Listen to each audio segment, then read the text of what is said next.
we have to be more humble. I think also a lot of the critique, and I know that from myself because I have been a very critical voice.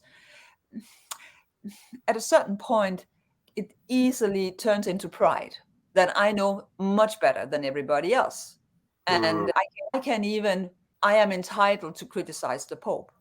Mm-hmm. And I mean, for instance, Padre Pio, when the bishops and the authorities in the church questioned his stigmata and his mystical life, I think there was a period of 3 years where he was not allowed to celebrate Mass. He was simply told to be totally silent. And Padre Pio never criticized anyone, he just obeyed.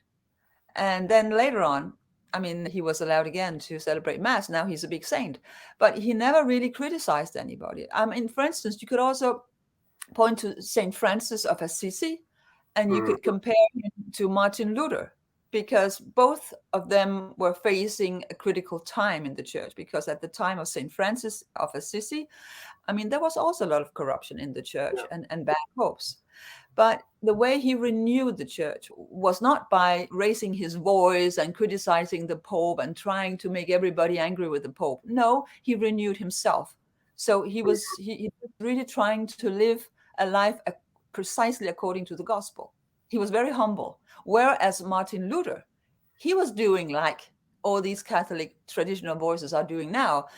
He was just extremely rude. He was against the Pope. He was very prideful, and he broke away from the church.